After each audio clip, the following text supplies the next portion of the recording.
How's everybody doing today? It's about 4 p.m. on Wednesday, February 19th.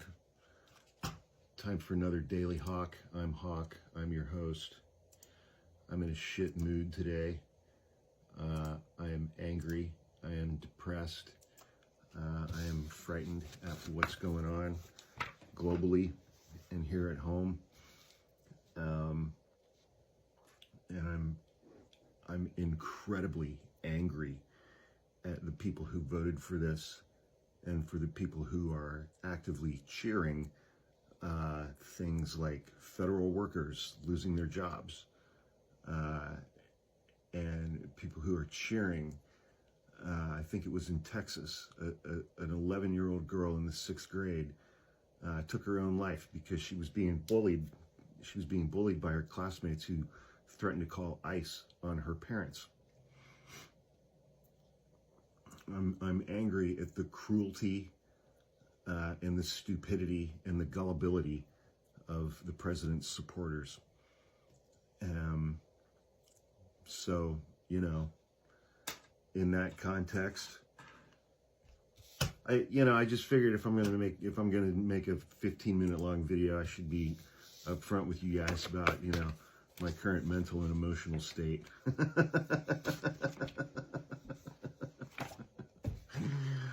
I'm guessing many of you feel similar things right now. So, Joe Rogan either has a gay crush on Canadian Prime Minister Justin Trudeau, or he's upset that his wife has a crush on Joe Rogan, or on Justin Trudeau. It's one of those two things. Joe Rogan torches fuckhead Justin Trudeau for leading Canada towards legitimate communism, saying, "I genuinely despise that." So, I know I have a lot of followers who are in Canada. If you guys could leave some comments and please describe the legitimate criticism or the legitimate communism that you all are living under right now, I would love that. Rogan singled out Trudeau as someone he truly despises, blasting him for everything from his views on guns to free speech to his handling of the COVID pandemic. Rogan said the following: "Every government wants to eventually completely and totally control its population because it's way easier for them to make money. That's what they like to do. They like to make money. They like to be in bed with the lobbyists and the military-industrial complex and the pharmaceutical-industrial complex, and they like to fucking impose their will on people. And if you can't express yourself and say, hey, this is fucked up, this is crazy, why am I doing this? These studies show that you're not correct," close quote. If you can't say all of those things, which is right now you cannot do in Canada, it's not the same. Their ability to express themselves on the internet has been severely limited. Once Rogan brought up Canada, he immediately tore into Justin Trudeau. It's fucked up. It's on the same patch of land as us. It's fucked up. Sorry for all the F-bombs. It just shows you what could happen here if you have the right laws, because people like that fuckhead Justin Trudeau, who Joe Rogan then referred to as a cocksucker. Yeah, so I don't really think I need to read the rest of that. He's leading the country on a road to legitimate communism. It's very dangerous. And I think most Canadians are fed up with it at this point. I would just wonder how much time over the last, let's say, 5 years, Joe Rogan has spent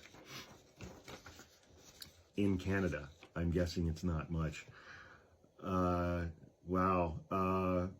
Consistently and always looking like she's showing up on the set of Yellowstone to play a law enforcement role, Kristi Noem is cranky. She's cranky. She's DHS Secretary, Department of Homeland Security. She's cranky with her own employees that they keep leaking stories to the media about the fact that Trump's ICE raids are not being, they're not successful. They're garnering about a third of the arrests per day that Trump wants them to. And so she said she's going to start polygraphing DHS employees and administrators to find out who's talking to the press. I mean, if you're not leaking classified information, you have a First Amendment right to talk to the press. Second, under certain circumstances, I think even if you are leaking classified information, you have some First Amendment protections there as well. Discussing this, she started off her comments on a Twitter post by saying the FBI is so corrupt. We will work with any and every agency to stop leaks and prosecute these crooked deep state agents to the fullest extent of the law. Leaked documents say large-scale immigration enforcement action is coming soon to Los Angeles. And that's what she was responding to, an LA Times article with that headline. It's interesting that she immediately thought they were first coming from the FBI. I don't know what that's about. Megyn Kelly going full girl code in viciously attacking the conservative influencer Ashley St. Clair for getting knocked up by Elon Musk, saying she didn't want to do anything more than bang the billionaire to get his baby. Strangely, Megyn Kelly didn't make any comments on her podcast where she was discussing this young woman. Megyn Kelly didn't make any comments about Elon Musk having his 13th child with his 4th baby mama, a woman who is almost 30 years younger than him. She didn't have anything to say about Elon Musk's responsibility in this scenario. Just chose to slam this young woman for getting knocked up by a billionaire so that she could get on that sweet Elon Musk money train. I don't know anybody who's had any prolonged contact with Elon Musk who has said, yeah, I want this guy to be a part of my life for the next 20 years or so. I've never met one person who felt that way. Trump is being blasted from all across the political spectrum here in the United States for referring to Ukrainian President Volodymyr Zelensky as a dictator, saying he's done a terrible job, and for claiming that Ukraine started the Russian invasion of Ukraine.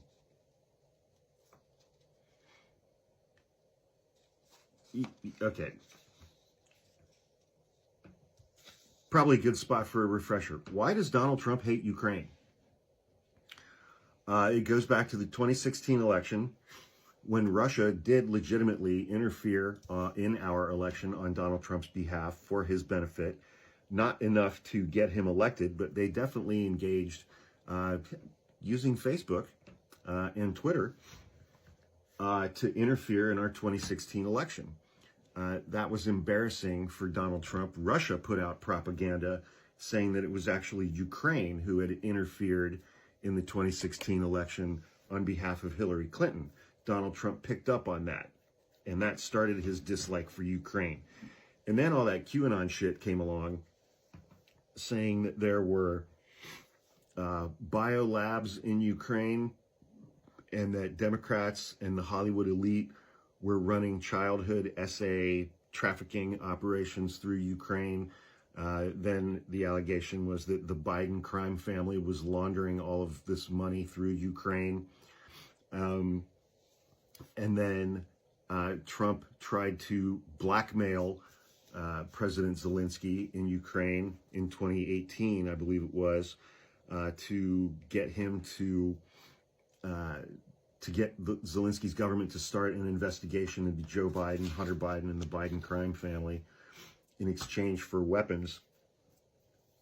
And that's what led to Donald Trump getting impeached for the first time. Donald Trump fucking hates Ukraine, and he absolutely hates Volodymyr Zelensky. And he also is almost entirely subservient now to Vladimir Putin and Russia, having alienated all of our allies, including South Korea, Mexico, Canada, and all of Europe, except for the UK, except for Great Britain, because the current Prime Minister of the UK, Keir Starmer, I can't remember which one, is nice to Donald Trump. So he still likes the UK because their Prime Minister is nice to him. The rest of Europe can piss off. So he hates Ukraine, and he loves Vladimir Putin and Russia. the about face of our country's position as it relates to NATO, our European allies, and Russia over the last couple of weeks has been absolutely stunning, as well as the about face in our position on the Ukraine war.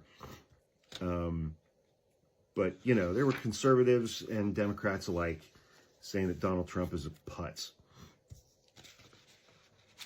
because of the things that he said about Zelensky. So, terrifying article in the Atlantic today, co-written by Charlie Wurtzel. I think one of their best writers, really great reporter. The DOGE committee has what's referred to as God mode access to all government data now. The President's Special Commission now has an unprecedented ability to view and manipulate data and information inside federal agencies. DOGE has achieved God mode.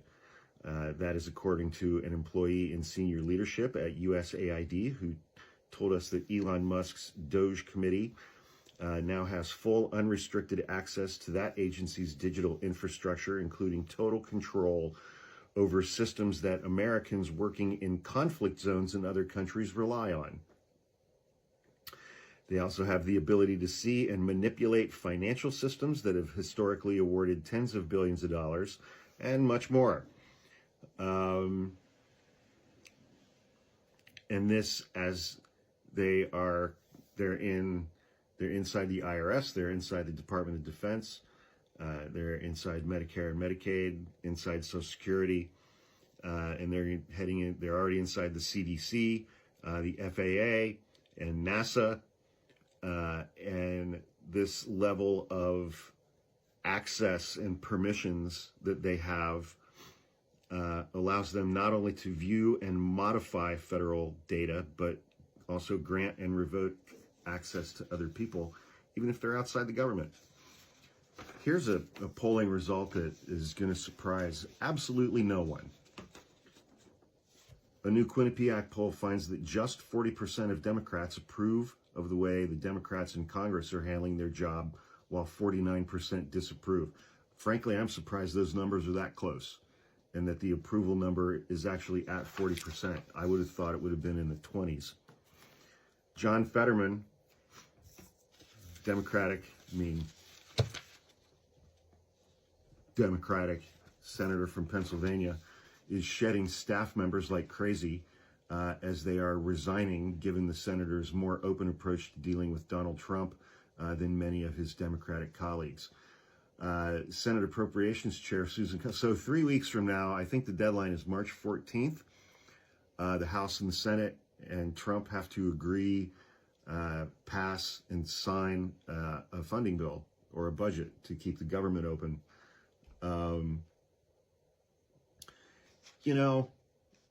As an aside, as an attorney, I'm on a lot of email lists, and you get a lot of emails with some fucked up subject lines.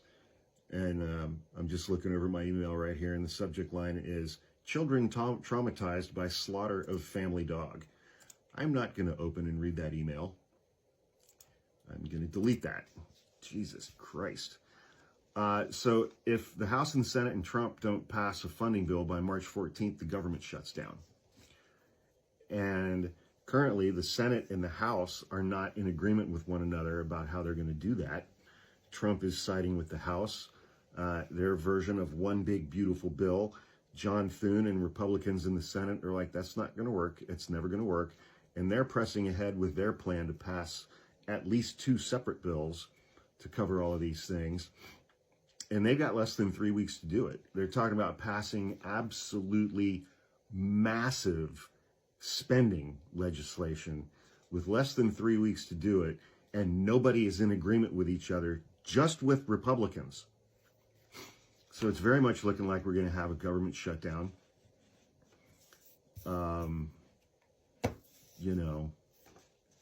Okay.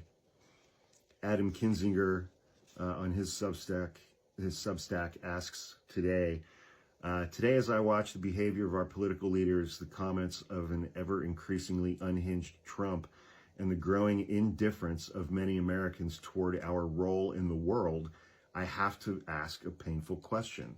Are we now the bad guys?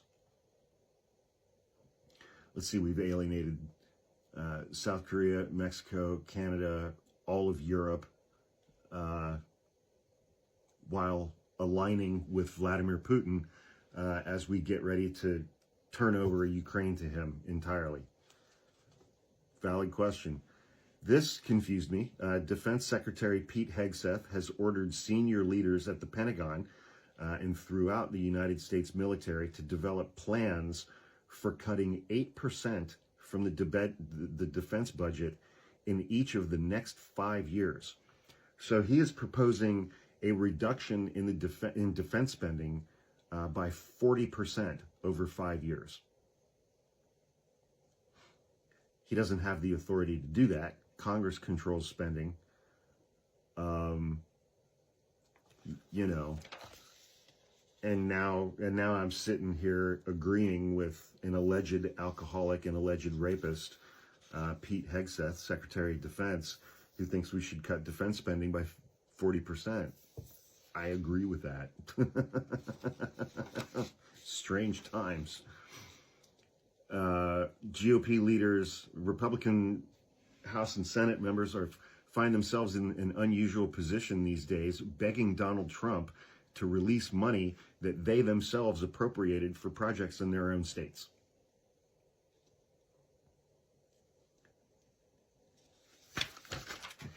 Because Donald Trump has frozen all funding, loans, and grants.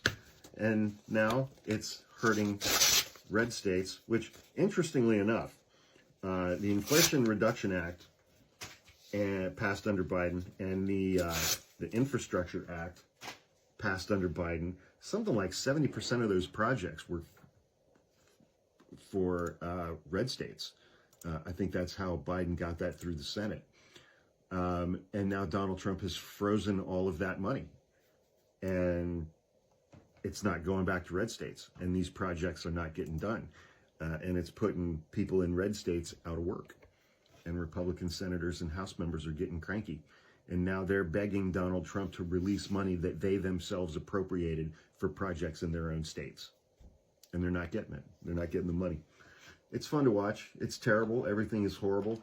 I'm still in a shit mood. I'm still angry and furious and enraged and depressed and frightened. But, you know, tomorrow's another day. So if you're watching this on YouTube, please click like. Please subscribe to my channel. It's free. Please leave a comment in the comments, even if it's a shitty misspelled one that has no understanding of syntax or sentence structure, because that's how us normies spot you MAGA potatoes in the comments. I hope everybody enjoys the rest of your week. Everything is terrible, and we're all going to die. See you tomorrow.